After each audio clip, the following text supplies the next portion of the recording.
நண்பர்களுக்கு வணக்கம். அடுத்ததான் நம்ம டிஸ்கஸ் பண்ண போறது பார்த்தீங்கன்னா ஸ்ட்ரைப்ஸ் ஃபேப்ரிக். ஸ்ட்ரைப்ஸ் ஃபேப்ரிக்ல பார்த்தீங்கன்னா வந்து நமக்கு ஓவிங் அந்த ஸ்கியூ வந்து மேஜர் இஷ்யூ ஆகும். ஏன்னா வந்து விசிபிலிட்டியா கலர் கான்ட்ராஸ்ட் கலர் போட்டு ஸ்ட்ரைப்ஸ் பண்ணோம் அப்படின்னா விசிபிலிட்டி ஆஃப் த ஸ்ட்ரைப்ஸ் வந்து நல்லா தெரியறதுனால அதுல பெண்டோ போவோ இருந்தது அப்படின்னா ஸ்கியூவோ இருந்தது அப்படின்னா நமக்கு வந்து விசிபிலிட்டியா தெரியும். கார்மெண்ட் மேக் பண்ணும்போது நமக்கு வந்து ஸ்ட்ரைப்ஸ் வந்து ஃப்ரண்ட் அண்ட் பேக் மேட்ச் ஆகாது. ப்ளஸ் வந்து ஒரே பேனல்ல வந்து பெண்டு நல்லா தெரியும். அப்போ வந்து ஸ்ட்ரைப்ஸ் வந்து நம்ம ஸ்ட்ரைட்டாக ஃபினிஷ் பண்ணுவோம்.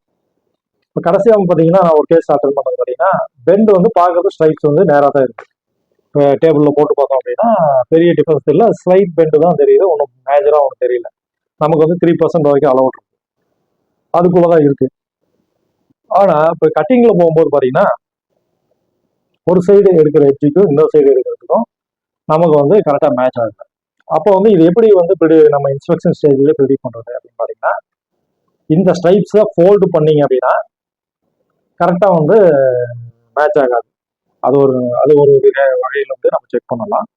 ரெண்டாவதாக பார்த்தீங்கன்னா ஒரு 50 சிஎம்முக்கு வந்து ஸ்ட்ரைப்ஸினுடைய இதை எடுத்துட்டு அந்த ஸ்ட்ரைப்ஸில் நேராக 2 சைடும் டாப் அண்ட் பாட்டம் கட் பண்ணிட்டு அந்த ஸ்ட்ரைப்ஸ் நேர் வந்து புலம்புட்டு கட் பண்ணிட்டோம் அப்படின்னா லெஃப்ட் ரைட்டு மிடில் மூணுலையும் வந்து அந்த ஸ்ட்ரைப்ஸுடைய லென்த்தை மெஷர் பண்ணோம்னா டீவியேஷன் வந்து லெஸ் தென் 1%, 1 or 2% இருக்கும். இப்போ இந்த கேஸை பொறுத்த வரைக்கும் அவனை பார்க்கறதுக்கு வந்து நேராக தான் வந்து தெரியுது. ஆனால் லெஃப்ட்டுக்கும் ரைட்டுக்கும் மிடில் இல்லை ஒரு சைடு லெஃப்ட்டுக்கும் ரைட்டுக்கும் நடுவில் உள்ள டிஃபரன்ஸ் பார்த்தீங்கன்னா 50 சிஎம்முக்கு கிட்டத்தட்ட 8 சிஎம் டிஃபரன்ஸ் வருது. 100 சிஎம்க்கு 8 சிஎம் டிஃபரன்ஸ் வருது. அப்படிங்கும்போது கிட்டத்தட்ட 8%.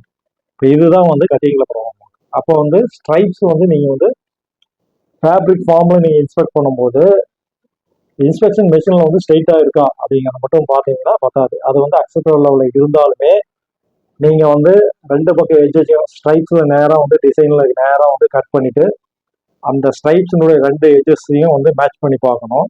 இது ஒரு one of the checking point.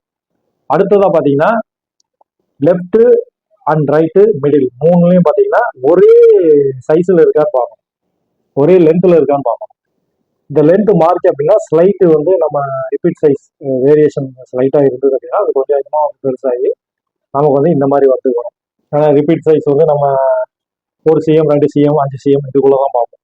ஆனால் ஒரு 50 சிஎம் 100 சிஎம்க்கு ஒரு துண்டு போடுறோம், ஃபேப்ரிக் வந்து டிசைன் வைஸ் துண்டு போடுறோம் அப்படின்னா அப்போ பார்க்கும்போது இந்த 1 mm 2 mmலாம் சேர்ந்து பார்த்தீங்கன்னா 3 சிஎம் 4 சிஎம் அப்படின்னு போயிடும். அப்போ இந்த ஒரு செக் பாயிண்ட்டை செக் பண்ணிட்டீங்க அப்படின்னா ஸ்ட்ரைப்ஸில் வந்து கட்டிங்கில் வந்து இந்த மாதிரி பெண்ட் ஓவிங் இஷ்யூ வந்து நீங்கள் வந்து ஃபேப்ரிக் ஃபார்ம்லேயே கண்ட்ரோல் பண்ண முடியும். இதுக்கு வந்து என்ன பண்ணணும் அப்படின்னா பின் டேபிள் யூஸ் பண்ணீங்கன்னா ஓரளவுக்கு இருக்கிறத வந்து நம்ம வந்து மேனேஜ் பண்ண முடியும். அது ரொம்ப இருந்ததுன்னா பின் டேபிளுமே நமக்கு யூஸ் ஆகும். நன்றி, வணக்கம்.